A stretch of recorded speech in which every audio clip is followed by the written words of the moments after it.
آیت اللہ مراشی نجفی یہ بہت بڑے عالم دین، بہرحال کیونکہ بی معصومہ کا ایام تھا تو وہ فرماتے تھے طالب علموں کو 3 چیزیں انہوں نے بڑی تاکیداً کہیں. ایک قرآن کی تلاوت، کہا روز قرآن کی تلاوت.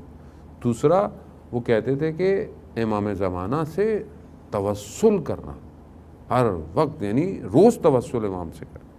تیسری وہ کہتے تھے کہ بی بی معصومہ کی زیارت کرنا، یہ ضروری کام تھا. وہ کہتے ہیں تو پھر کسی مقام پر جو ہے وہ پہنچو گے. بعد میں اگر تھوڑی سی بھی ایفرٹ نہیں ڈال پائے تو کہاں ان ہستیوں کی طرح جو علماء کرام تھے. کہ بہرحال آغا کوہستانی کا واقعہ مجھے آیا کہ کیسی شخصیت تھے کہ رجب علی خیاط بیان کرتے ہیں. رجب علی خیاط کے جو بہرحال آپ واقعات سنتے رہتے ہیں، جن کی کتاب عشق کیمیا ہے، کہ جو عالم نہیں تھے، ٹیلر تھے، مگر عالم برزخ ان کے لیے کھلا ہوا تھا.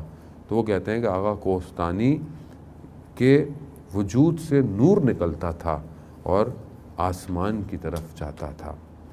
تو آیت اللہ شمس الدین بیان کرتے ہیں ایک سپیکر سے، ایک سخنان جو مجلس پڑھتے تھے آغا شجاعی، کہ رشت کے ایک عالم تھے آغا صدرائی، وہ مریض ہو گئے، اور جب وہ مریض ہوئے تو ان کو تہران لایا گیا. تہران میں تھے، ہاسپٹل میں تھے. تو آغا فلسفی جو اس زمانے کے بہت مشہور خطیب تھے، تو کیونکہ یہ رشت کے تھے اور وہ اس ریجن میں خطابت کرتے تھے، تو ان کی تیمارداری کے لیے گئے.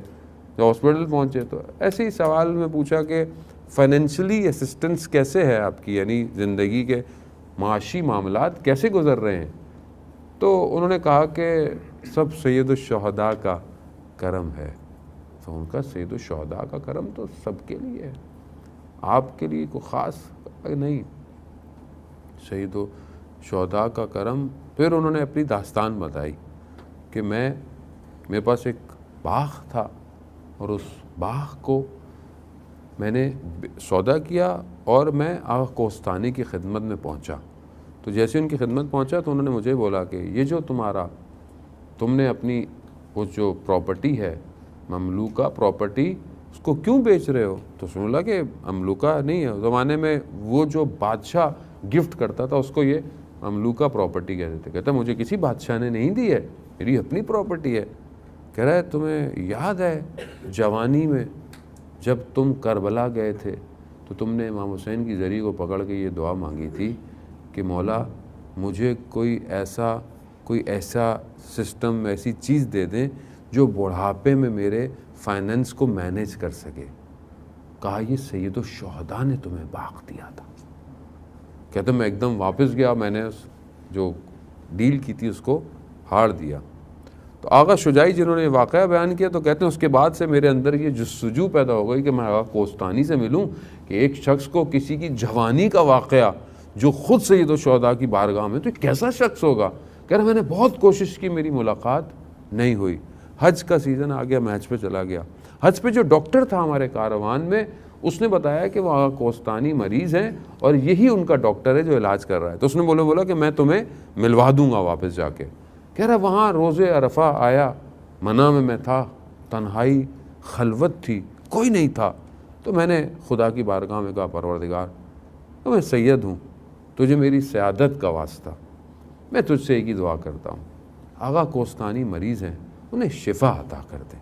کہتا یہ میں نے دعا کی، میں واپس آیا، میں نے بڑی کوشش کی میں مل پاؤں. 11 مہینے گزر گئے، میں ملاقات نہیں ہوئی.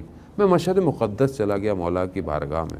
جیسے ہی میں رواق میں پہنچا تو میں نے دیکھا کہ ایک شخص، بوڑھے سے شخص کو کچھ لوگ پکڑ کے لا رہے ہیں. میں نے پوچھا کون ہے؟ کہا آغا کوہستانی ہے. میں دوڑتا ہوا گیا، میں نے ہاتھ پکڑا، بوسہ لیا. جیسے ہی میں نے چوما، انہوں نے میرے کندھے پہ ہاتھ رکھا. کہا شجاعی بہت شکریہ، عرفات کے میدان میں جو میرے لیے دعا کی تھی نا قبول ہو گئی. کہتا ہے میں وہیں بیٹھ گیا، آدھے گھنٹے میں یہی بیٹھا رہا کہ وہاں جب میں دعا کر رہا تھا کوئی شخص نہیں تھا میرے پاس. یعنی کس مقام پہ آدمی پہنچ جاتا ہے. اور بہرحال جو ان کا دنیا سے وہ رخصت ہوئے، آغا میلانی کہتے ہیں تو میں نے خواب میں دیکھا کہ امام رضا کا حرم ہے، امام رضا بیٹھے ہوئے ہیں اور ایسے میں آغا کوہستانی آئے تو ان کو بلایا ادھر آؤ میرے ساتھ بیٹھو.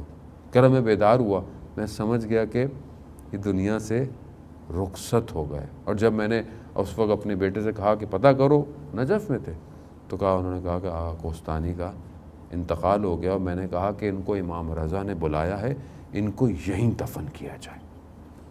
یعنی معاملہ جب اس عالم سے نکلتا ہے، جب آپ امام تک پہنچنے کی کوشش کرتے ہیں تو آپ کسی اور وادی میں چلے جاتے ہیں، اور پھر معاملے ان کے ہاتھ میں آ جاتے ہیں۔